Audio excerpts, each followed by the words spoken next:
And there you have it. The outrage of journalists has made Subverse decide that they're simply not ever working with YouTubers ever again, which is honestly the right decision with what kind of drama has been caused about the YouTuber that they have been working with. So effectively, Subverse ended up getting a promotional video from a YouTuber that was kind of racist.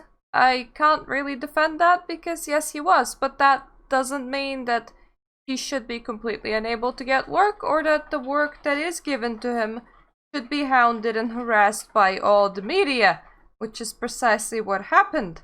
Now, in order not to have this kind of horrible confusion again, instead of bowing down to the media, Subverse was just like, you know what, screw it. No more influencers.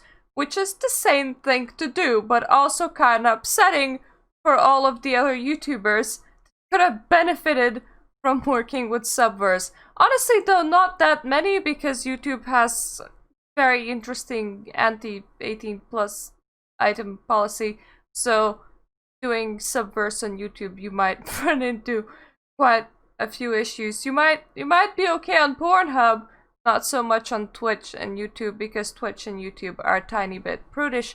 Anyway, so I suppose it's alright. Dear community, let me introduce myself. My name is Tibor, and lately I've been overseeing the software and financial side of Subverse's development. As part of my role, the devs are currently reporting to me. We just finished some neat gameplay and wanted to show it off on YouTube. Following the publishing of the video, things got out of hand. I am no PR expert, as evidenced by Saturday's events. I'm just a regular old software guy who sailed into some very uncharted waters. As a result, I made multiple mistakes with communication, take full personal responsibility for the incompetency. Instead of leading the team with competency, I left conflicting messages, posts, and statements appear on our communication channels.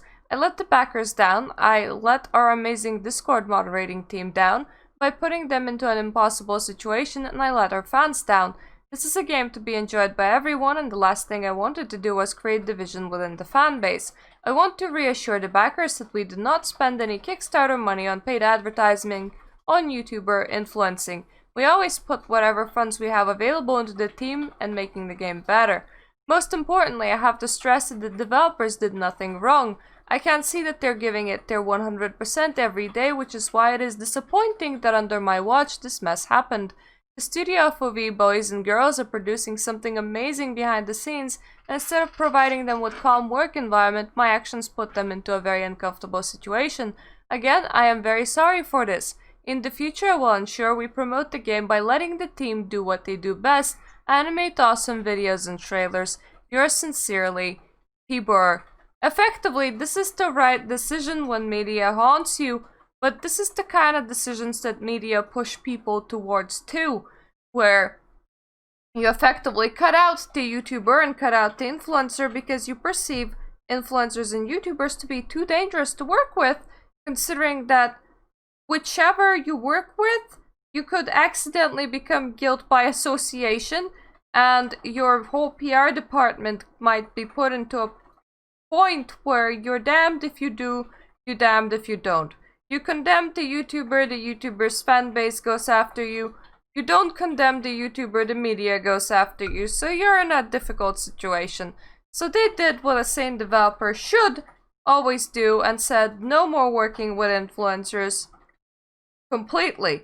But to me, this kind of situation is a sad situation. It's a sad that we live in the kind of society where this is the kind of decisions that need to be made.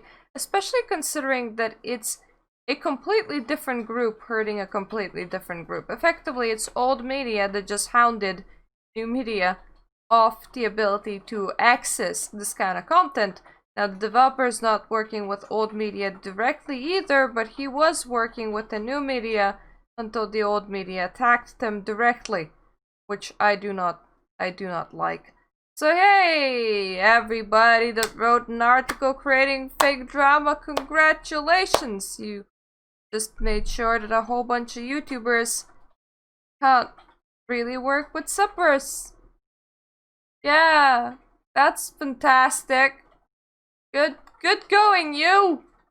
Good going, you. So yeah, this is how this story is gonna end. I do once again applaud the developer for reaching a point where nothing can be said or added. They quite specifically didn't let themselves be dragged into the whole drama. They took no stance. In fact, the only stance that they took was, fuck all of this shit. We're not paid to deal with this. Fuck it all. That was their stance, and that is the correct stance to take, sadly.